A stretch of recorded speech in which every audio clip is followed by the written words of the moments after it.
Croyez-vous que les ronfleurs ont un sommeil plus profond, que la pleine lune perturbe le sommeil, que certaines nuits, on peut voir la planète Mars à l'œil nu et que les personnes âgées ont moins besoin de sommeil? On dit tout ça, mais est-ce de la science ou de la fiction?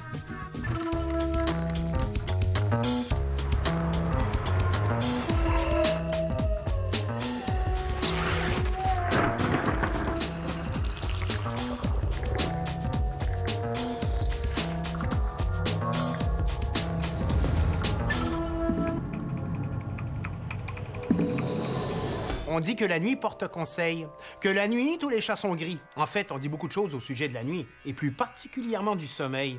Une des choses qu'on entend souvent concerne les ronfleurs. Comment se fait-il, alors que tout le monde se réveille dans la maison, que le ronfleur, lui, reste profondément endormi? C'est simple, on prétend que le ronfleur dort plus profondément.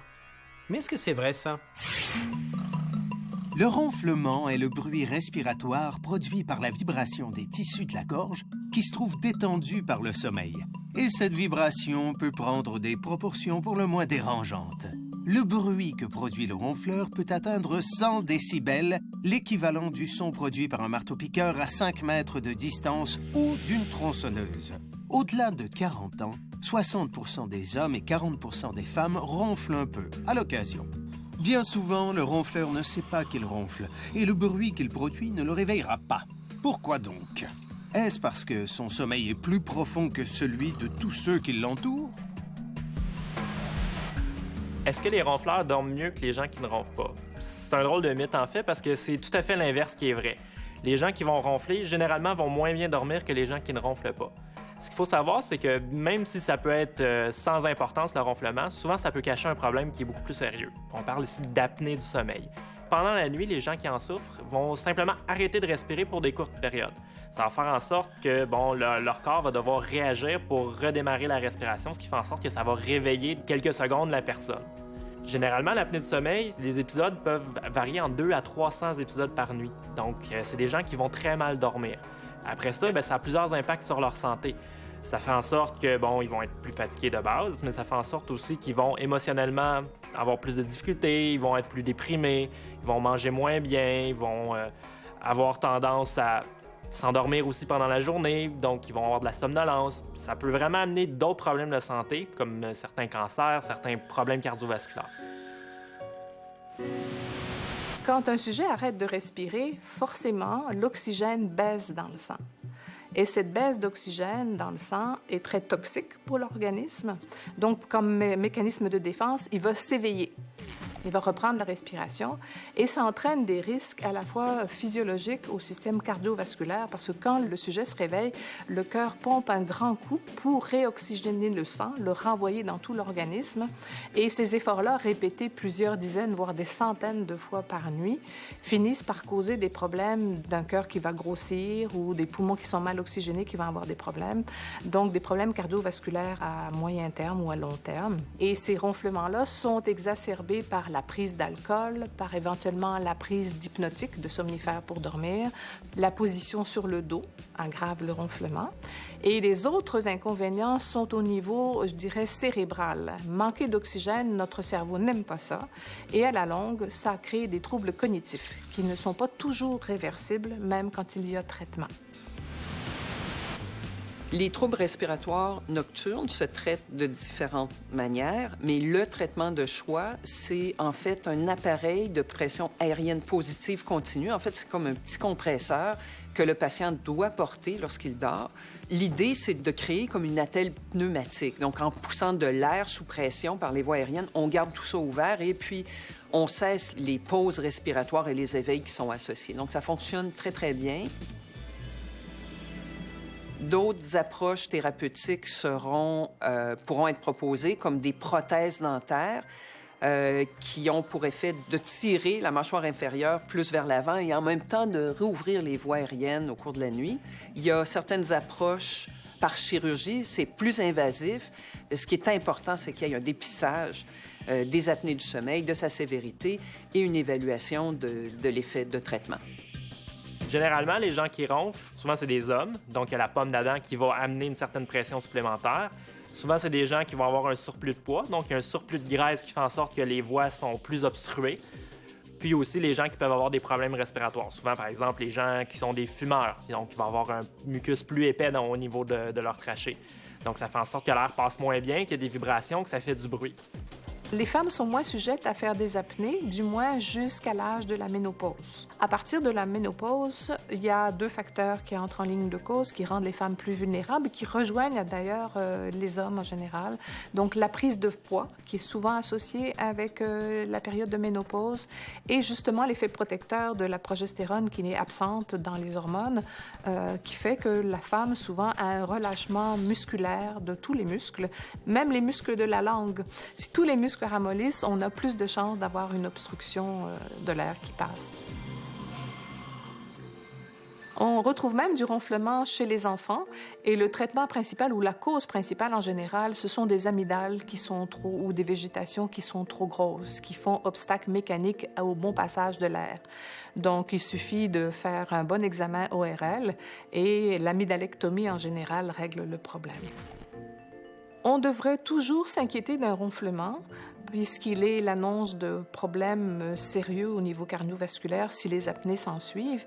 Donc, tout ronflement devrait être investigué et l'investigation de choix est effectivement une nuit d'enregistrement polysomnographique qui va nous donner l'index d'apnée, d'hypopnée ou l'absence d'apnée. En l'absence d'apnée, le traitement n'est pas forcément indiqué. Il est plus à ce moment-là symptomatique pour le confort, je dirais, d'un partenaire de lit. Et s'il y a des apnées, il faut absolument intervenir. On peut donc ronfler sans s'en rendre compte et même se réveiller à notre insu. Oui, on prétend que l'être humain se réveille en moyenne 20 fois par nuit, et ça même s'il jure avoir dormi comme un bébé. Science ou fiction?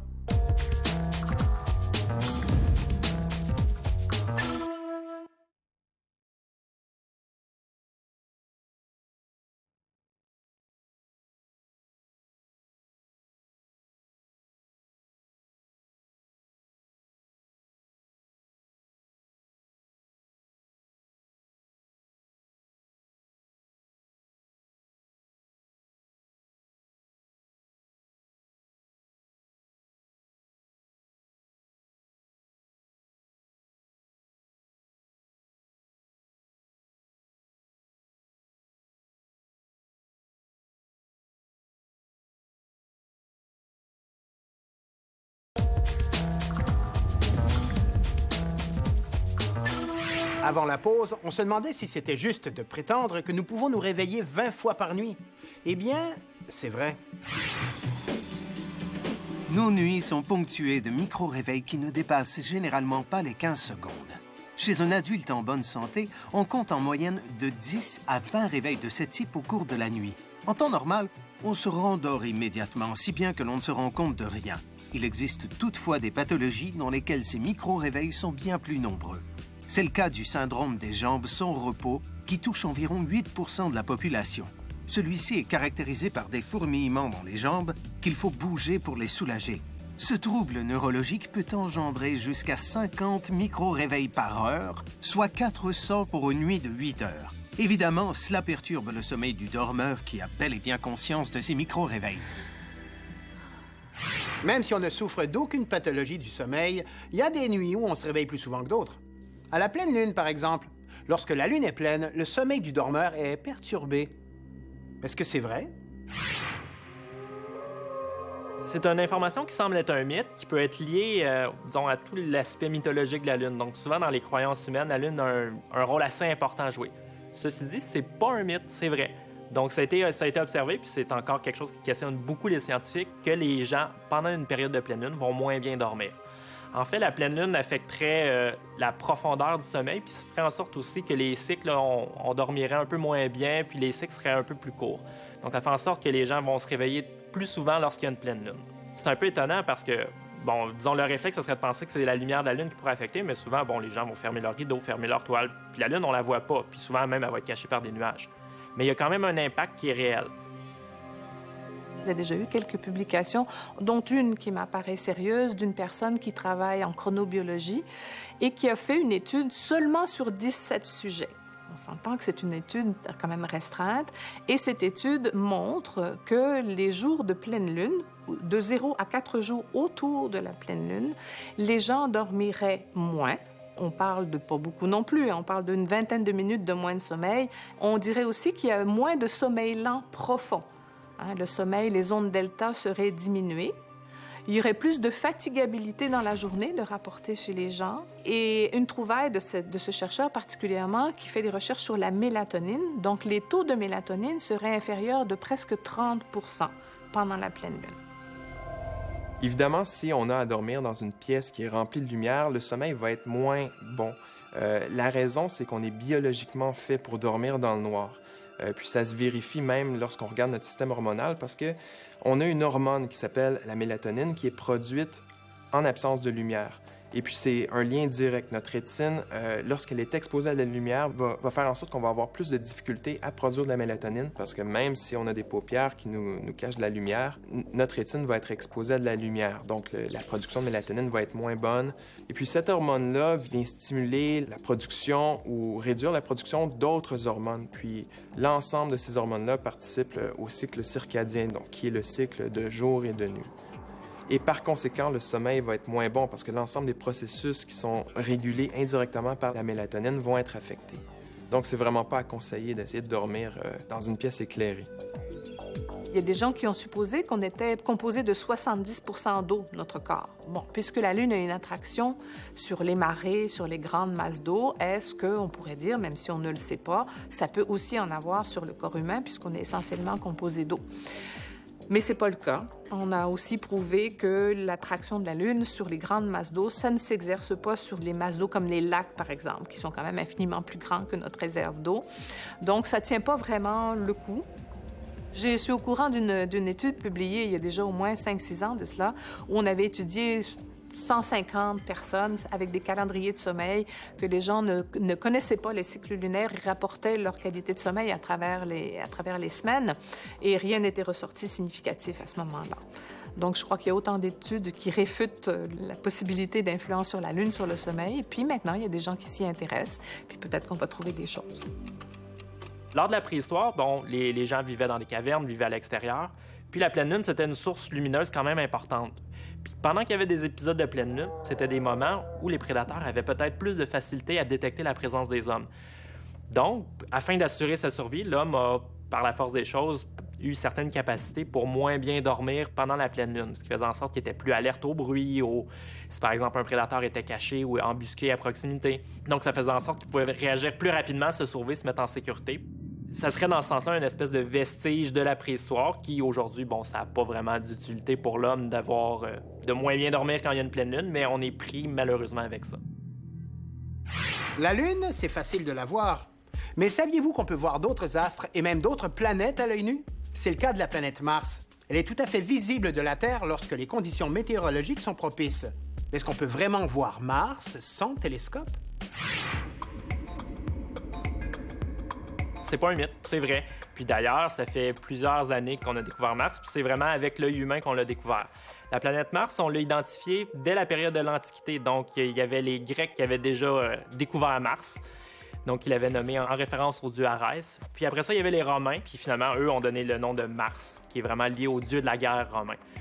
Donc, cette planète-là, c'est une des 5 planètes qu'on peut observer à l'œil nu. Tout d'abord, il y a la planète Mercure, qui est une très petite planète qui est très proche du Soleil. C'est une planète qui est très, très difficile à observer, puis qu'on peut observer seulement à certains moments de l'année. On peut voir aussi Vénus, qui est une des planètes les plus brillantes. Puis on peut voir aussi Jupiter et Saturne, qui sont beaucoup plus loin, mais qui sont aussi beaucoup plus grosses. C'est plutôt facile de distinguer Mars dans le ciel par rapport aux autres astres. La raison, c'est que Mars est une planète qui est rouge rosacée, à cause de l'oxyde de fer, de la rouille qu'on y trouve. Donc, c'est plutôt facile de la distinguer. Là, si vous avez l'impression qu'un point lumineux est rose, c'est probablement Mars.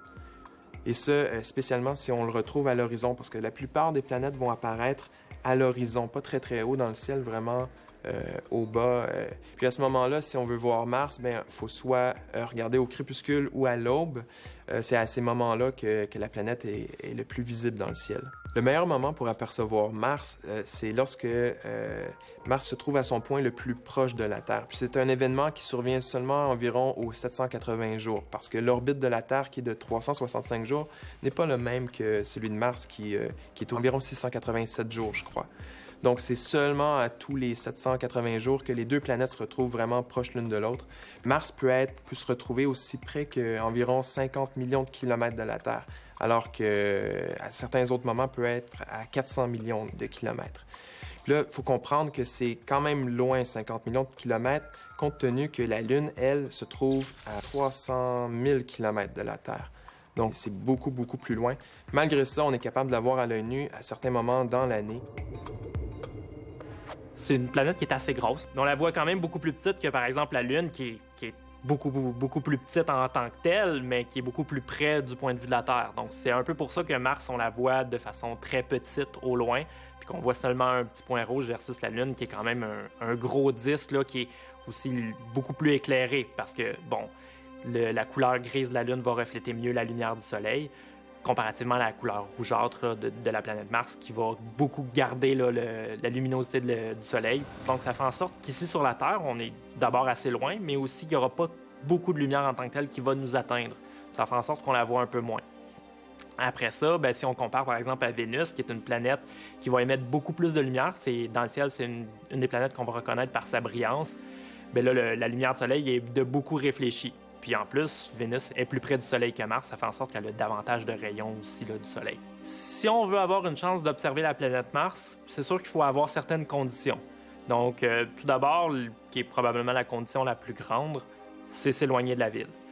Généralement, si on peut éviter aussi une pleine lune, ça peut aider parce que la pleine lune elle-même va émettre beaucoup de lumière, donc qui pourrait amener une certaine pollution lumineuse qui pourrait nous rendre la détection de la planète Mars plus difficile. Après ça, il existe plusieurs outils aussi. Il existe des cartes du ciel qui nous permettent de savoir où la planète Mars va être présente dans le ciel. Donc, selon le moment de l'année, elle ne sera pas nécessairement à la même place. Donc, de bien se préparer à l'avance, ça va augmenter nos chances de succès de l'observer. S'il y a tant de mystères qui entourent la nuit, c'est probablement parce que c'est une période que l'on connaît peu, puisqu'en général, on dort. À moins d'être travailleur de nuit. Au Canada, environ 10 % des travailleurs occupent des emplois qui les obligent à travailler la nuit, au détriment de leur santé. Oui, on prétend que le travail de nuit nuit à la santé des gens. Science ou fiction?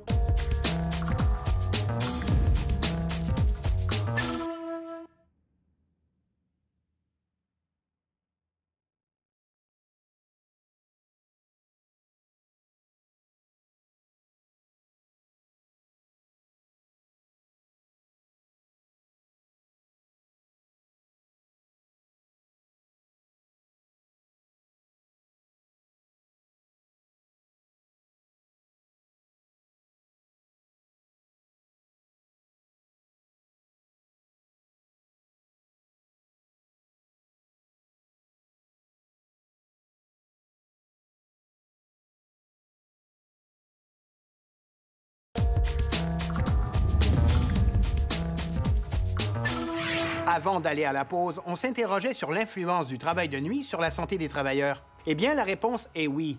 Vivre la nuit, c'est contre nature, et le corps en subit les effets néfastes. Le corps humain est ainsi programmé, en état d'éveil lorsqu'il fait clair et en dormance quand la nuit tombe. Résultat, les travailleurs de nuit dorment moins et moins bien que ceux qui ont un horaire de jour. De plus, environ 70% des travailleurs de nuit vont réduire leur sommeil et vont chambouler leur horaire de repos afin de passer du temps avec leurs proches. Plusieurs études statistiques montrent que les travailleurs de nuit présentent un risque accru de diabète, d'hypercholestérolémie et d'obésité, ainsi que de contracter certaines maladies cardiovasculaires. Il n'y a pas de recette miracle pour contrer les effets du travail de nuit. Certaines mesures comme la luminothérapie, les siestes et l'usage de somnifères peuvent aider les travailleurs à ajuster leur cycle biologique. Mais les études ont prouvé que seulement 15% des travailleurs y parviennent. Notre horloge interne détermine le meilleur moment pour dormir et pendant combien de temps. Avec l'âge, elle nous dit aussi qu'on a moins besoin de sommeil. C'est vrai, les personnes âgées ont moins besoin de sommeil que les jeunes adultes. Mais est-ce que c'est vraiment le cas? Les personnes âgées n'ont pas besoin de moins de sommeil que lorsqu'elles étaient jeunes. Les besoins de sommeil chez l'adulte varient beaucoup. C'est très hétérogène, ça varie beaucoup d'une personne à l'autre. Il y a des petits dormeurs, il y a des longs dormeurs, il y a des personnes qui, avec 5 heures de sommeil, sont parfaitement fonctionnelles, en pleine forme. Puis il y a des gens, s'ils n'ont pas leurs 8h30, 9 heures de sommeil, bien, ils se traînent, ils sont vraiment en manque.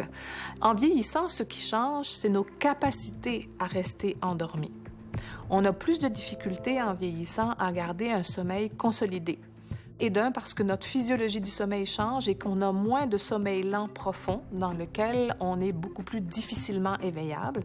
Donc, avec les années, notre sommeil devient plus léger, tout aussi récupérateur, mais plus léger. Ne pas aller à la toilette une fois par nuit quand on a 60 ans, c'est exceptionnel, alors qu'à 20 ans, c'est exceptionnel d'y aller. Donc, il y a toutes sortes de raisons. Et qui, après 60 ans, n'a pas un peu d'arthrose ou d'arthrite ou de douleur ou des blessures sportives Alors, quand on se tourne dans le lit, on peut avoir mal. Donc, les personnes âgées ont plus de difficultés à rester endormies longtemps. Ce qui est vraiment important, c'est de voir la quantité de sommeil accumulée pendant toute la journée. Donc, généralement, on parle d'environ 8 heures de sommeil qui sont nécessaires chez un adulte. Chez la personne âgée, souvent, ce qui arrive, c'est que la personne ne va pas avoir, par exemple, un emploi ou, disons, un horaire très contraignant. Ça va faire en sorte que souvent, on va faire des siestes pendant la journée. Donc, souvent, des personnes peuvent faire de 1 à 2 heures de sieste par jour. Ce qui fait en sorte que pendant la nuit, on a moins besoin de sommeil, donc la personne va dormir peut-être un 5-6 heures. Puis là, c'est un peu le cercle vicieux des siestes puis de dormir la nuit. Donc, ils vont avoir tendance à faire une sieste qui vont faire en sorte qu'ils vont avoir moins besoin de dormir la nuit. Donc, généralement, c'est beaucoup une question d'habitude, puis avec la pression que la vie nous apporte, de dormir ou ne pas dormir son 8 heures par nuit. Tout dépendant de la durée de la sieste, ça peut avoir le même effet bénéfique que le sommeil pendant la nuit. Ce qu'il faut savoir, c'est que le sommeil est découpé en cycles. Donc, chaque cycle de sommeil va durer environ 1 heure, 1 heure et demie. Puis, normalement, si on prend une nuit de 8 heures, on va avoir environ 4 à 5 cycles de sommeil. Après ça, si une personne âgée fait une sieste, par exemple, d'1 heure, 1 heure et demie pendant la journée, elle va être capable d'aller chercher un cycle de sommeil, donc elle va aller chercher une certaine portion de sommeil réparateur. Puis après ça, pendant la nuit, bien qu'elle va avoir peut-être 6 heures versus 8, elle va quand même être capable au fil de la journée d'avoir tous les cycles de sommeil nécessaires à sa bonne santé. Mais c'est sûr que si, par exemple, la personne s'endort devant la télévision à toutes les heures pour un 10-15 minutes, bien là, c'est peut-être pas optimal. On estime un peu que le minimum pour être en forme, il faudrait dormir 6 heures par nuit. Alors, il y a eu des études assez élégantes qui ont montré que dormir 6 heures par nuit, pour beaucoup de gens, c'est considéré pas assez. Ils vont se plaindre d'insomnie. Ils vont dire « je dors pas suffisamment ». Et la recherche a montré que les gens qui dorment 6 heures et moins et qui ne s'en plaignent pas, à long terme, ne voient pas leur risque cardiovasculaire augmenter. Les gens qui dorment 6 heures et moins, mais qui s'en plaignent, qui trouvent que c'est inquiétant, que c'est pas suffisant, qu'ils sont pas en forme, ces gens-là voient leur risque cardiovasculaire augmenter de 2,5 à 2,7 %. Et je pense que c'est par le biais de l'anxiété. Mais ce qui a été bien prouvé, c'est que moins de 5 heures, que vous vous en préoccupiez ou pas, est associé avec une augmentation des troubles métaboliques, le diabète, les risques cardiovasculaires et l'obésité. Souvent, nos besoins en sommeil sont dictés par le rythme de notre vie, ce qui n'est pas tout à fait l'idéal. Généralement, la façon de savoir quels sont nos besoins de sommeil, c'est de se prendre une journée pendant qu'on est en vacances. Donc, on n'a absolument rien de prévu dans notre journée. Il n'y a pas de cadran, il n'y a pas d'enfant pour nous réveiller. On veut juste savoir combien de temps notre corps a besoin pour dormir. Puis le moment où on va se réveiller de façon, disons, naturelle puis biologique, ça va un peu déterminer aussi quelle durée de sommeil qu'on a besoin. Puis après ça, est-ce qu'on est capable de l'appliquer ou non dans notre quotidien? C'est sûr que c'est pas toujours l'idéal, mais c'est toujours des quantités de sommeil qu'on devrait viser pour rester en bonne santé. Sans aucun doute dans mon esprit, la sieste est physiologique. En début d'après-midi, on a une petite baisse de température qui est associée avec une période de somnolence après l'heure du lunch en général, qu'on ait mangé peu ou beaucoup, on a une tendance à s'assoupir. Donc, dans la plupart des gens luttent contre ça parce que notre travail ne permet pas qu'on s'arrête pour faire une sieste. Mais à mon avis, ça va changer. Et ça a déjà commencé à changer dans certains pays. Par exemple, la sieste est inscrite dans la Constitution comme un droit du travailleur en Chine depuis des décennies. L'Angleterre est assez précurseur dans les pays européens et prévoit maintenant dans beaucoup d'industries des lieux pour que les employés fassent des siestes. Des siestes courtes, on parle de moins de 30 minutes. Malheureusement,